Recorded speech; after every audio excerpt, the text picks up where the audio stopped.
Celebrating 102 years of the women's vote, the Charleston League of Women Voters will also be honoring a milestone. Joining us with how you can get involved in exercise or civic duty is Paula Egelson, Vice President for Citizen Engagement at the League. It's good to have you. Well, thank you. So what is that milestone that the League is going to be celebrating here in Charleston? Well, first, I want to give you a packet of voting materials thank you. To say to our audience, to remind them that we are a nonpartisan organization, League of Women Voters. Yes, great. Excellent. And I appreciate that starter kit. Yeah. Voting, people should not take for granted, even in this day and age. That's people right. tend to, don't they? Oh, definitely. And we can have people that register to vote, but then they don't go to the polls, and so that's a great disappointment.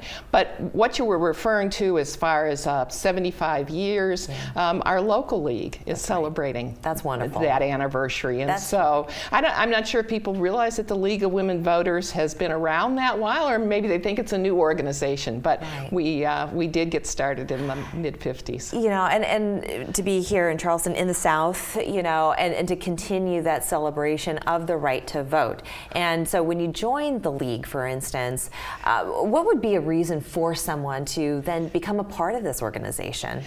People join for a number of reasons. We have the standard in what we call our meat and potatoes has to do with voter registration.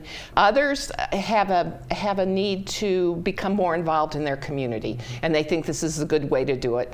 Others, they're new to town, and this would be a good way to get involved in the community and to learn about the Low Country and to learn about the elections that are here. So there's varying reasons for that, Layla. And we've got a big election season coming up. I know. Even though they're the midterms, but it's a big deal, and there's a lot of stuff going on here, and specifically here in South Carolina.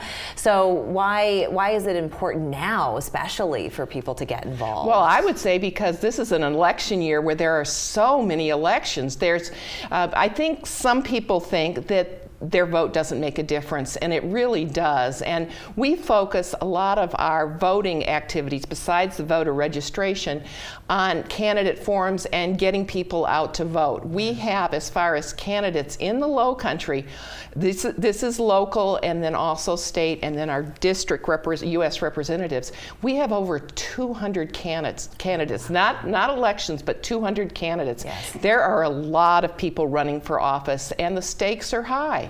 The stakes are very high. Also, I would think that there's a lot of complexity that comes along with every election cycle, and it's not so easy as to just look at a ballot or to prepare before you head to the polls to know exactly what you're voting on. So to engage with an organization such as the League, I would think that allows you to edify yourself a little bit better. Yeah. Talk to other people if you have questions. Well, we have Vote 411, and that is on our website, which is League of Women Voters, Charleston Area.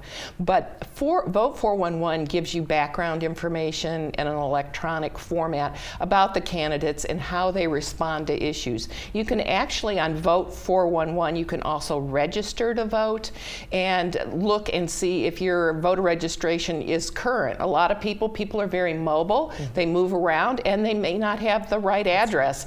And that's important when you go into that polling place to have the correct address. What is the website where people can find out more information? It's best to go to that LWV Charleston, and that'll be best. Thank you so much. Good to have you with you. us. Go out and vote, everybody. We're back after this.